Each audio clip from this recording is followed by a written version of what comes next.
Hello, everybody. Hello. It's your girl Berry here. And today is Nia. Nia, day 5. I'm talking about purpose because it's on my mind. Yeah, so let's talk about my purpose. I'm going to talk about it. I'm not doing a hair video. I'm not doing makeup or vlog. This is talking about Nia for me, which is day 5 of Kwanzaa for my vlog. First, have you subscribed yet? Have you hit that bell to let you know when I have a new video out? Come on, let's go. So today is Nia, the 5th day of Kwanzaa, which means I'm reading Nia off the official Kwanzaa website.org. And Nia is to make our collective vocation, or our job, the building and developing of our community in order to restore our people to their traditional. I know that my purpose is to help people, and also my purpose is to tell my story out loud. I am a playwright. I have a degree in theater from the University of Kentucky. I graduated in 2003. I had stories inside of me, and I knew I always had a song inside of me. 2 one-woman shows. The first one-woman show was called My Pencil Doesn't Have an Eraser. And then the second show was called 15 Pounds. My Pencil Doesn't Have an Eraser was about my father going through health problems and pretty much on his deathbed when I was 16 years old. Okay, and I had songs that I didn't write in the show because I wanted to do a one-woman show musical. And I had a band and it was great. And I did it for our festival. And I won like all the little Nobi Opies that we had for my school. And then the next year I wrote 15 Pounds because I went on an OptiFast diet when I was 21 years old. Went on an OptiFast diet, I lost 27.5 pounds, but I named the show 15 Pounds because 15 pounds sounded more. I had written plays before, like ensemble pieces, but I didn't really think about solo shows until I saw Sarah Jones, until I saw, later on I met Nalaja Sun, one of my huge inspirations. She wrote No Child, and we got a chance to see it. I got a chance to work with her, first of all, like for several years. And she is a great character actor, and she turns into so many characters in her show, No Child. She's also done more one-woman shows since then, but we had a conversation, I would say about 7 or 8 years ago. And she said, I believe in you. I believe all the way from Coney Island until Atlantic Terminal, which is long because that's a long 45 minutes. And she really was speaking life into me. And ever since then, I knew my purpose was to tell my story. So after 12 years, I wrote 15 Pounds in 2002. So 12 years later, I wrote Brown Girl Bluegrass. And Brown Girl Bluegrass was an hour-long show that examined the history of Kentucky through an African-American lens. And I wrote 7 songs, like 7 full songs. My co-teacher and collaborator, David Cohn, helped to write the music, but I wrote the lyrics and the arrangements of all the songs in Brown Girl Bluegrass. So after I wrote Brown Girl Bluegrass in 2014, or it was really 2013, I wrote Tubman because Donald Trump was going to be president again, was going to be the president the first time in 2016. And so 2015, they were doing all the campaigning and all that kind of stuff. And so I said to myself, what would Harriet Tubman do? What would Harriet Tubman say? What would she think? So I wrote Tubman.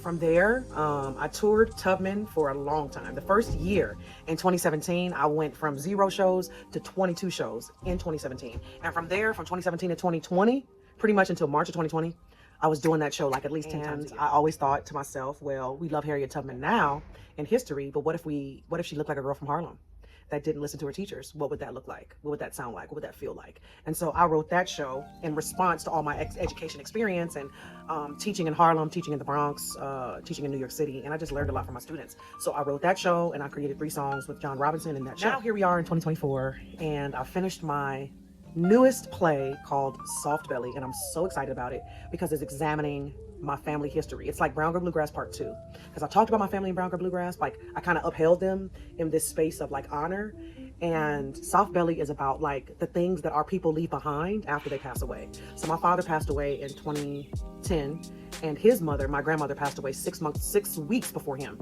So she passed away on Christmas, and we had her funeral on New Year's Eve. So then we had her funeral, and I didn't plan on staying in Cleveland for 8 days, but I ended up staying in Cleveland for over a week, because we had to bury her.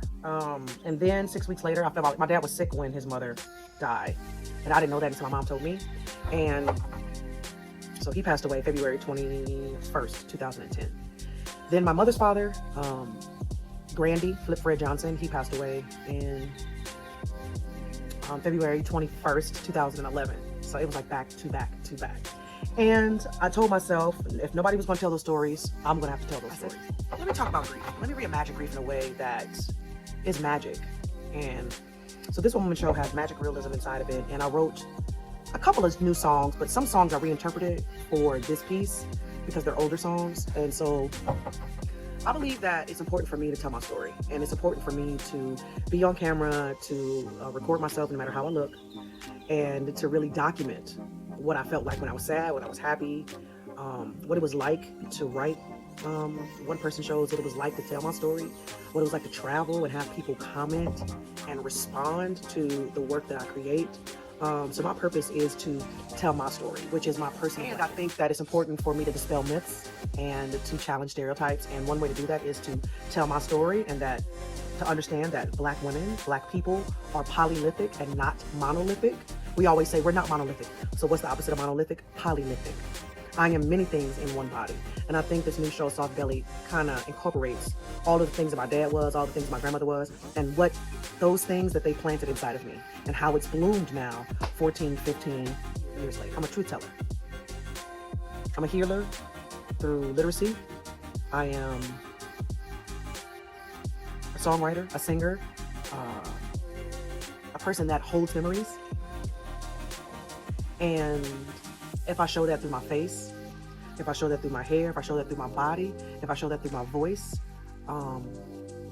that's how did I find my purpose? I feel like I was fighting it for a while. I think I was trying to lose weight, and I was trying so hard to like be little and tiny and take up less space, and showed up in my body. And if you look at like old videos of me, like maybe even 7 or 8 years ago, I was like sunken in, and because I was working out so much, I was fighting against the body that I was born with. And I think one part of how I found my purpose is I stopped fighting my body. That's the first thing I did, was I stopped fighting my body. I stopped being at a war with who I was born to be.